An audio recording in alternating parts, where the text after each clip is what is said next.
Bonjour à tous. On va tenter de répondre à une problématique qui est que comment simplifier la vie des citoyens dans leurs relations avec les administrations et notamment les collectivités territoriales. Alors pour cela, donc, vous avez un certain nombre donc, de transparents qu'on va vous projeter, et puis vous avez tout au long de cette présentation des sondages qui vont rythmer le déroulement, qui vous permettent donc de donner votre avis, mais surtout, n'hésitez pas dans la fenêtre qui vous est proposée par l'interface Webikeo de poser toutes vos questions. On tentera avec Jean-Charles de répondre le plus possible aux questions que vous pourrez nous poser.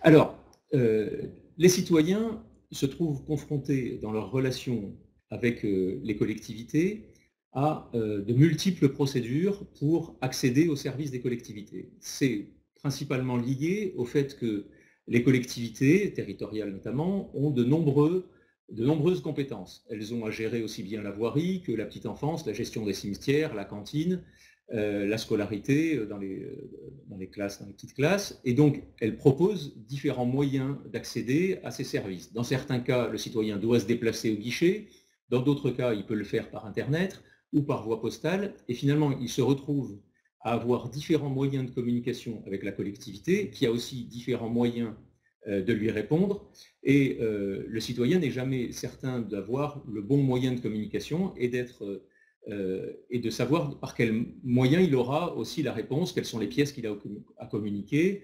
Et donc, du coup, il se retrouve dans une situation extrêmement complexe. Et pour l'agent de la collectivité, c'est tout aussi difficile, puisqu'il se trouve confronté à différentes requêtes qui arrivent par différents canaux, courrier postal, appel, passage au guichet, et il doit répondre donc par différents moyens.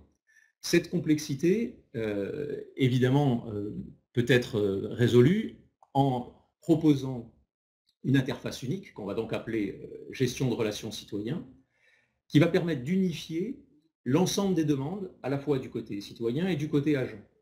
Pour le citoyen, c'est ce que l'on appelle donc une démarche omnicanale ou multicanale, ça va lui permettre d'utiliser le moyen de son choix pour communiquer avec la collectivité.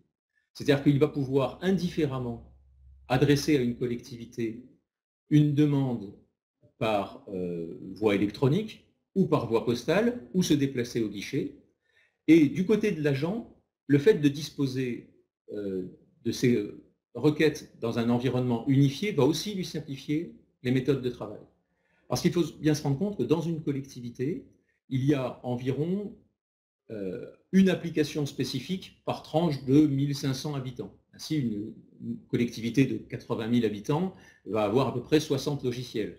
Les logiciels qui gèrent la cantine, ceux qui gèrent les cimetières, la police municipale, etc. Et donc, quand un agent reçoit une requête, il doit la router dans le logiciel spécifique où il se trouve avec une interface qui est évidemment dédiée.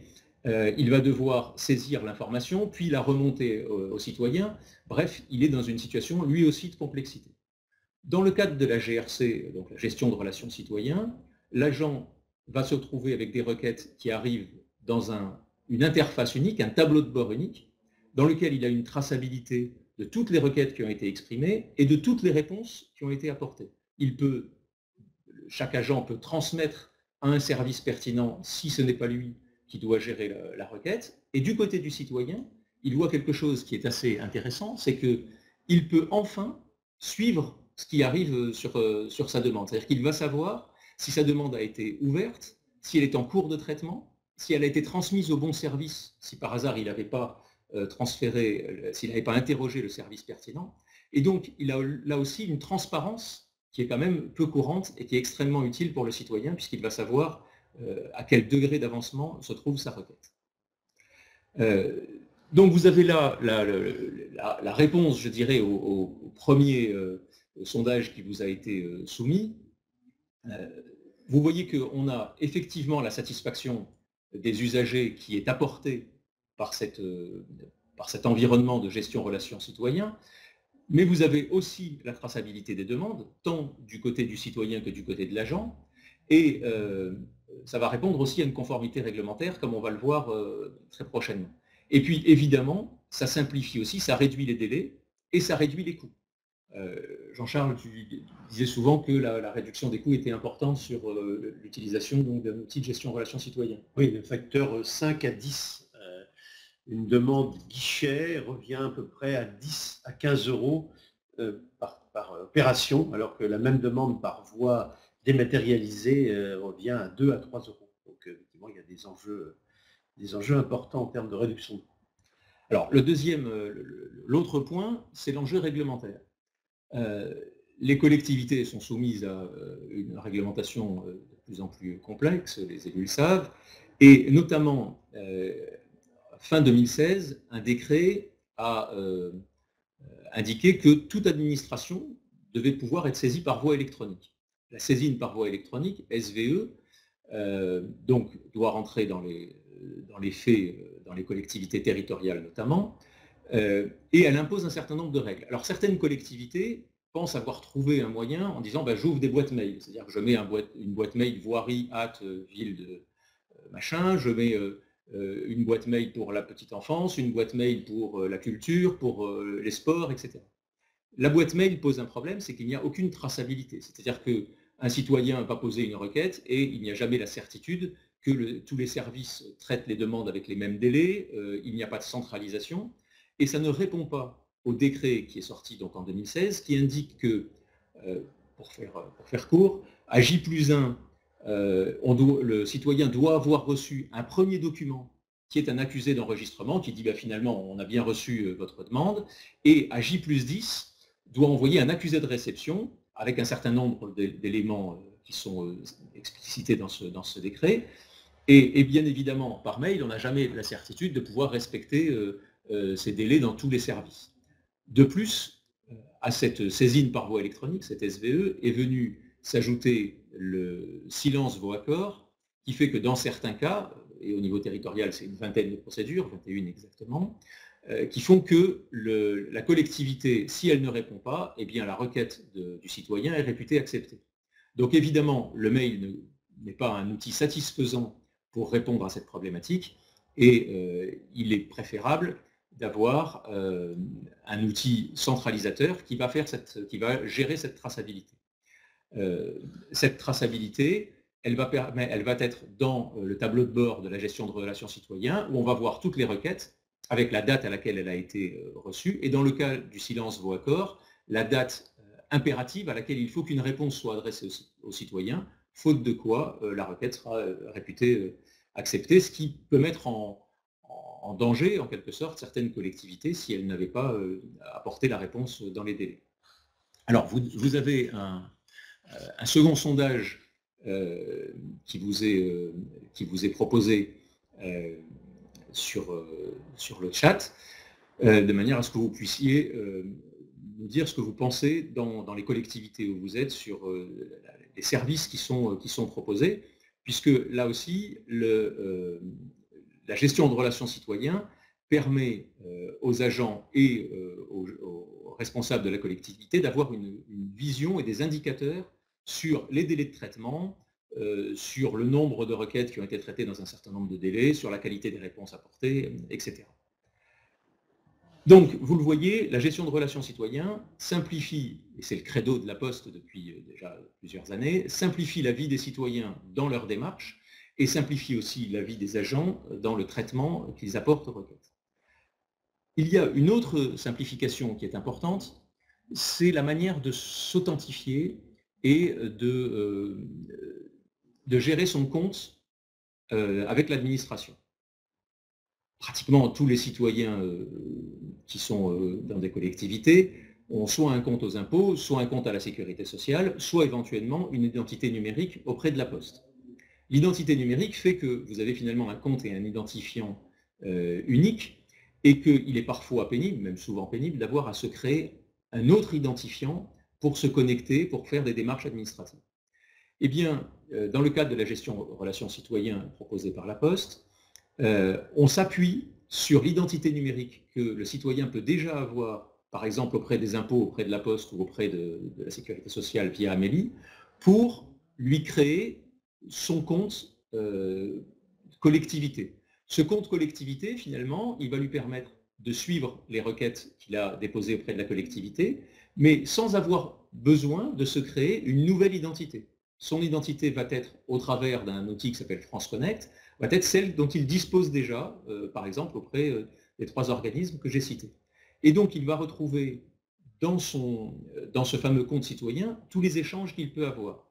Et ce qui est important sur ce transparent, c'est qu'il est indiqué qu'il peut avoir ce compte citoyen pour des transactions avec une ou plusieurs administrations.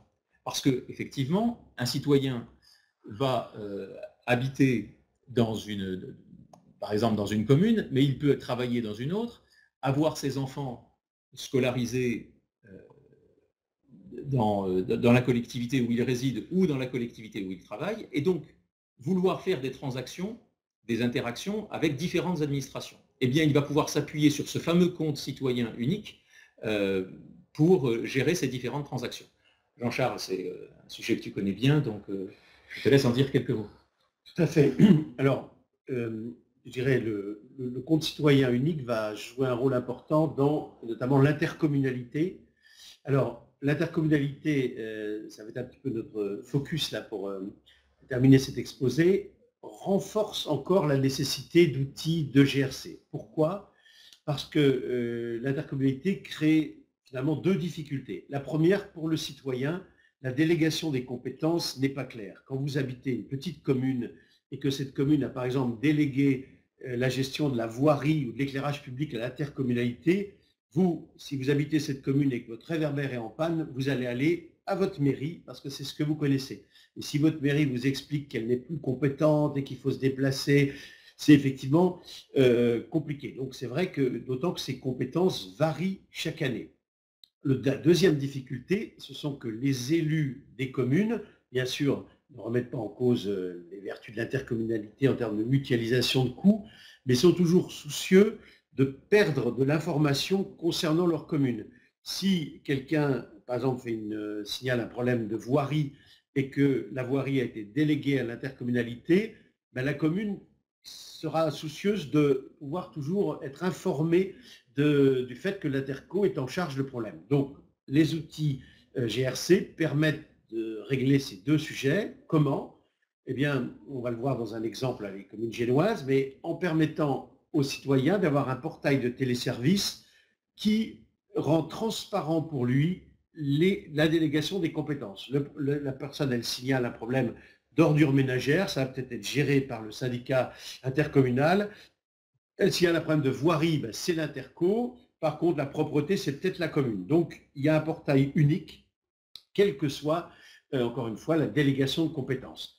Et le second point que j'évoquais, c'est-à-dire la possibilité pour les collectivités d'être informées du traitement des demandes par l'interco, eh bien, elle réside dans le fait que l'outil GRC va permettre bien sûr, de localiser les demandes et de donner à chaque collectivité de l'intercommunalité une vue sur les demandes qui concernent son territoire. C'est-à-dire que si, par exemple, un citoyen appelle directement, par exemple, un centre d'appel intercommunal, eh bien, si ça concerne la commune, une des communes, elle verra que cette demande est prise en charge. Ça lui permet déjà de savoir que cette demande est signalée pour éviter un doublon. Et puis, bien sûr, ça va permettre à la collectivité de veiller à ce que les demandes soient traitées dans des délais. Alors, je vais maintenant prendre un exemple donc, qui est celui de la communauté des communes génoises, qui est intéressant parce que là, on a ajouté au niveau communal et intercommunal un 3e niveau, qui est le niveau départemental. Alors, c'est un contexte un peu particulier. Il se trouve que le département du Loiret avait choisi la solution GRC de Capos Localeo depuis quelques années.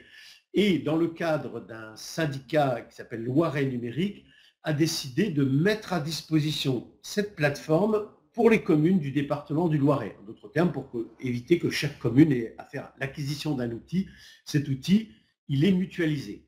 Et donc là, peut-être on peut aller directement sur la slide suivante. Je vais vous montrer un exemple d'une toute petite commune, je ne me souviens plus, mais c'est quelques centaines d'habitants, dans lequel vous allez avoir des téléservices qui, pour le citoyen, se présentent sur une seule page, mais au sein de cette page, vous allez avoir des téléservices qui sont communaux.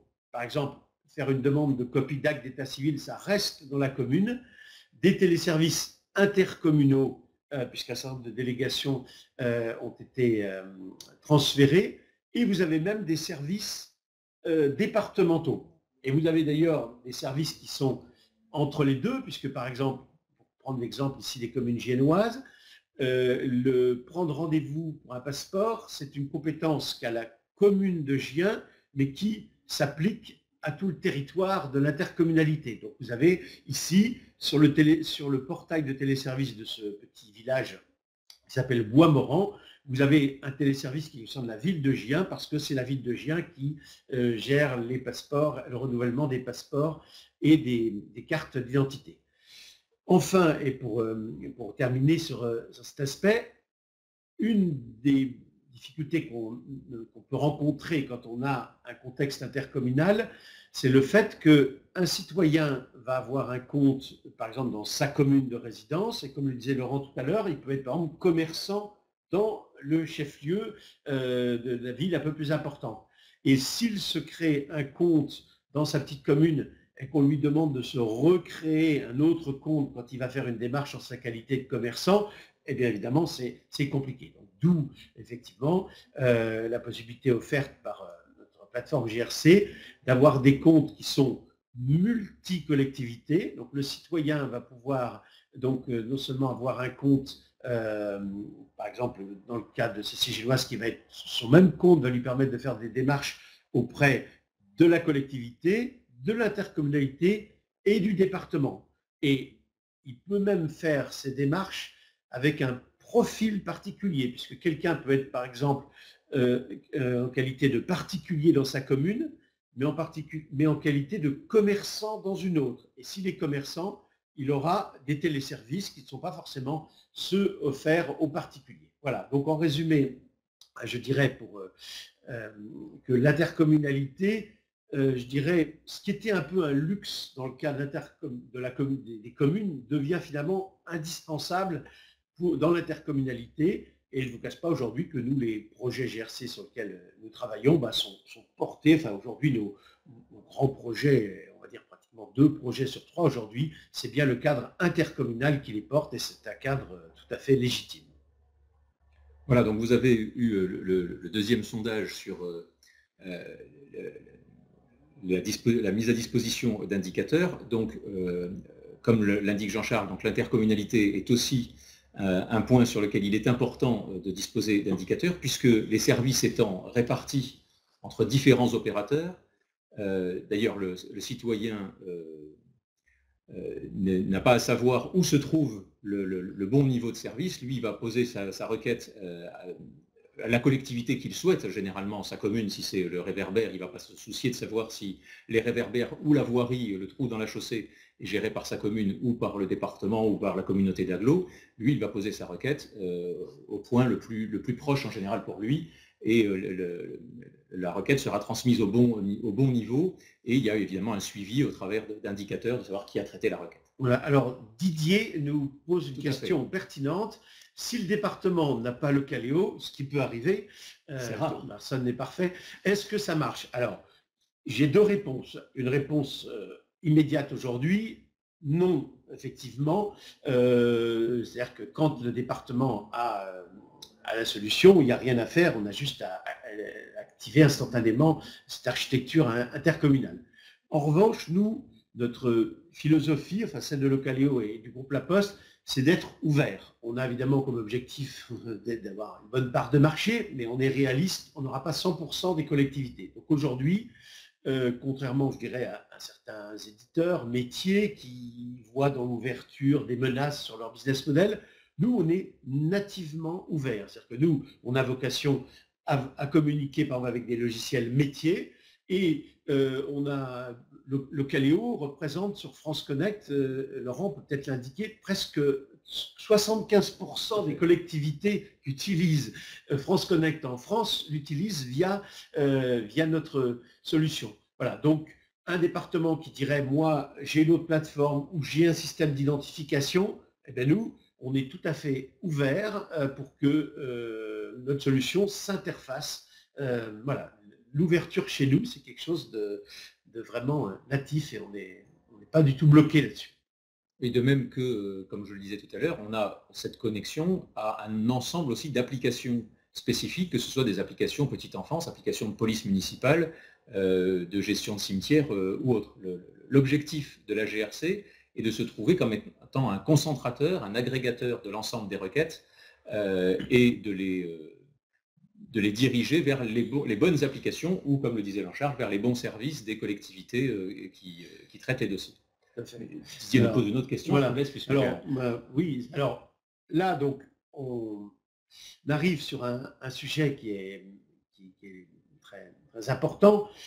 C'est finalement la GRC, vous l'avez vu, ça permet d'avoir un point d'entrée unique pour le citoyen, ça permet au citoyen de répondre à la contrainte et la facilité. Dites-nous-le une fois. Vous êtes Monsieur Martin qui habite 12 rue des Alouettes, vous avez besoin de le dire une seule fois et on ne vous le revendra plus jamais. Donc le sujet, c'est maintenant comment cet outil va se positionner par rapport à des univers métiers. Alors là, vous prenez l'exemple, par exemple, de l'univers du service de transport. Bon, nous, l'univers qui est le plus proche de la GRC dans les communes, c'est l'univers famille. Donc là, l'architecture qu'on a retenue, et il se trouve qu'on s'en félicite tous les jours parce qu'elle est conforme à l'évolution des réglementations de la CNIL et bien sûr forcément du RGPD, c'est celle d'établissement de liaison. C'est-à-dire que le citoyen va se créer un compte et on va lui dire, monsieur, vous voulez par exemple que le service transport soit activé dans votre compte. D'abord, c'est vous qui allez le faire. C'est que vous allez dire, voilà, moi j'ai la carte de transport numéro tant ou le compte famille numéro tant. Et une fois que vous aurez fait ça, le service qu'on offrira, c'est d'afficher à l'intérieur du compte citoyen des informations qui viennent de ce logiciel métier, parce que nous, on ne va surtout pas aller dupliquer la base transport, dupliquer la base famille. Ce qu'on va permettre de faire, c'est que si quelqu'un se connecte sur son compte, eh bien, il va pouvoir afficher les factures qu'il a à payer pour la famille, demain peut-être pour les transports. On a un projet en cours avec la ville de Saint-Nazaire pour afficher les factures d'eau.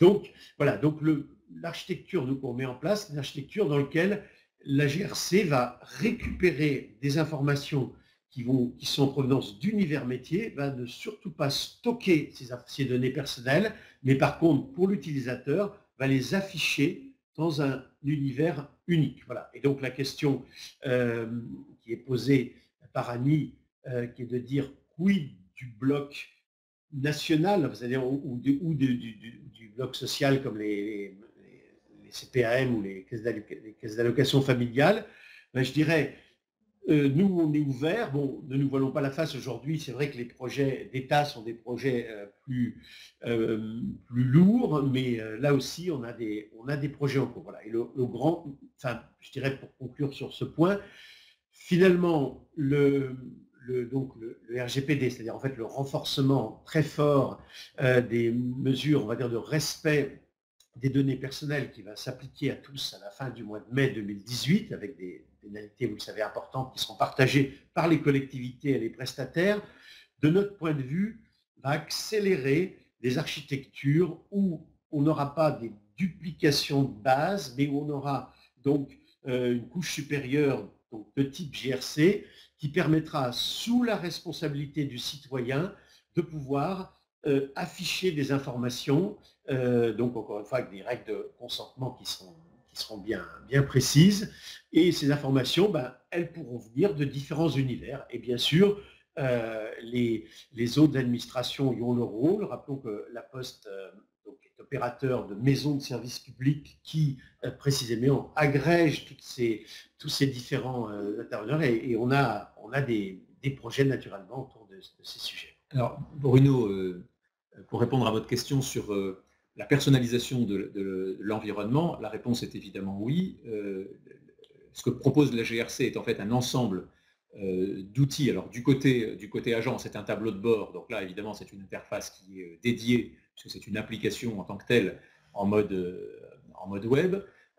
Et du côté du citoyen, c'est un ensemble de formulaires qu'on en appelle des téléservices qui viennent s'insérer dans le site internet de la collectivité. Donc évidemment, la collectivité doit par essence disposer d'un site internet ou d'une application mobile et les formulaires, les téléservices que nous proposons s'intègrent dans l'environnement graphique avec une intégration plus ou moins poussée en fonction des projets qu'on a pu mener, mais bien évidemment se mettent aux couleurs de la GRC. On ne voit pas le logo de La Poste ou de Docapost ou de Localéo qui vient s'imposer. C'est vraiment intégré dans le site internet de la collectivité. Alors, on a une question d'Annie sur... Alors, là, donc, Annie nous pose une question sur le sujet une question liée au RGPD. Des données personnelles. Bon, je l'ai évoqué. Nous, le logiciel GRC, ça peut paraître étonnant, gère très peu d'informations. On gère le nom, le prénom, la civilité, la date de naissance, l'adresse, adresse mail et numéro de téléphone. Et c'est tout. Et on gère également des clés de liaison avec des univers. Voilà, donc si, encore une fois, vous êtes dans une collectivité qui utilise donc un logiciel de gestion scolaire et périscolaire qui est connecté au logiciel GRC, eh bien, si vous, citoyens, vous choisissez de lier votre compte en tapant un numéro et en pouvant répudier à tout moment cette liaison, eh bien, vous afficherez la liste de vos enfants, l'agenda de leurs enfants aux activités, les factures à payer. Vous aurez des formulaires qui seront pré-remplis avec vos enfants, mais parce que vous l'aurez choisi. Voilà. Donc nous, en termes juridiques, nous ne stockons rien, nous évitons toute duplication, toute synchronisation, et nous sommes donc basés sur des liaisons qui sont apportées. Alors ça nous confère effectivement une responsabilité dans le choix de nos partenaires prestataires, puisqu'on est engagé avec eux, mais en tout cas, voilà la réponse que je peux faire. Concernant le temps de prise en main qui est évoqué par Bruno, en fait, je dirais ça dépend, puisque c'est généralement assez rapide, mais tout dépend du nombre de services qui sont déployés. Si on considère la simple saisine par voie électronique que j'évoquais tout à l'heure, qui est finalement un téléservice qui est contacter ma mairie en quelque sorte, eh bien d'une part, la durée de mise en œuvre est évidemment très simple puisqu'il s'agit d'insérer un téléservice dans le site internet de la collectivité. Et du côté agent, la formation va évidemment être assez simple puisque ça va être un tableau de bord extrêmement simplifié où va arriver finalement qu'un seul type de requête puisqu'il n'y aura qu'un seul formulaire et il n'y aura pas de connexion avec des logiciels métiers. Donc le temps de prise en main dépend un peu de la complexité du projet. S'il s'agit de déployer la GRC pour l'interconnecter avec des dizaines de logiciels métiers dans la collectivité, de prévoir tout un ensemble de flux de communication, puisque la GRC est là aussi pour router les requêtes vers les bons services. Donc si on doit définir le fait que quand tel type de requête arrive, ça doit être envoyé au service voirie, au service petite enfance, il y a un travail évidemment d'organisation, mais qui est un travail finalement de description de la manière dont la collectivité travaille pour adapter le logiciel, à le paramétrer en fonction des demandes de la collectivité. Donc la complexité de mise en œuvre dépend de la méthode de travail de la collectivité, de sa description, etc. Mais sinon, dans l'absolu, on a pour usage de mettre en place une journée de formation pour prendre en main l'outil en tant que tel. C'est plutôt son paramétrage de notre côté qui va être plus ou moins complexe en fonction des téléservices que l'on déploie et donc des méthodes de travail qui sont en vigueur dans la collectivité. Voilà, alors on arrive presque à la fin. Didier là pose une question intéressante. Est-ce qu'on peut répondre au téléphone de façon personnalisée? Alors, chaque collectivité privilégie un ou plusieurs canaux. C'est vrai que les petites communes commencent souvent par les portails de téléservices web. Le Loiret, puisque je le citais tout à l'heure, avait fait le choix de créer un centre d'appel avec une dizaine d'opérateurs et a commencé par prendre les appels par téléphone. Et donc là, ce que fait le logiciel, c'est d'afficher sur l'écran de l'opérateur la fiche de l'appelant s'il est déjà connu. Donc si quelqu'un est déjà connu, est enregistré avec son numéro, la fiche de l'appelant s'affichera. Et la deuxième chose, c'est d'afficher à l'opérateur téléphonique, on va dire, une base de connaissances qui va lui permettre de répondre simplement aux questions posées par la personne. Alors, est-ce qu'il y a une dernière question? Une dernière question. Alors, les logiciels métiers, alors, d'une façon générale, l'interfaçage, c'est comme un tunnel, il faut être deux à creuser. Donc nous, on a une solution qui, on l'a dit, est nativement ouverte nativement ouverte vers les éditeurs, mais il faut que ces éditeurs mettent à notre disposition ce qu'on appelle des web services ou des connecteurs. La plupart des éditeurs ont ça dans leur catalogue. Certains éditeurs, pour des raisons respectables, font le choix risqué, de mon point de vue pour eux, de ne pas s'ouvrir. Voilà. Le prix, c'est une réponse très simple, mais c'est une bonne question. Jean-Michel F. Voilà, donc on terminera d'ailleurs sur cette question, je pense. Donc le prix est calculé en fait en centimes par habitant. Et donc le prix de la solution la plus complète, incluant donc la gestion de relations citoyennes et tout un ensemble d'outils qui permettent donc de gérer par exemple les annuaires, gérer les réservations, gérer tout un ensemble de services, proposer un site internet pour le cas où la collectivité n'en aurait pas, et de 75 centimes par an et par habitant. Le prix d'un timbre-poste. Voilà, exactement. Donc ça, c'est la solution qui s'appelle très complète. La gestion relations citoyens, qui est la solution la plus complète. On a une solution, je dirais, plus réduite, qui consiste uniquement à mettre à disposition quelques téléservices. Et donc là, c'est uniquement la mise à disposition des téléservices et du côté agent d'avoir le tableau de bord, sans site internet, sans la gestion d'annuaires, cartographiques, etc. Et donc là, c'est une version qui est en fait l'ensemble des mêmes fonctionnalités, mais uniquement les téléservices, et donc notamment la SVE et la SVA, qui est expurgée de tous les autres services. Voilà. Et alors, on avait dit dernière question, mais on répond oui à Thierry qui dit est-ce que le logiciel est hébergé en France, est-ce qu'il s'appuie sur des produits français?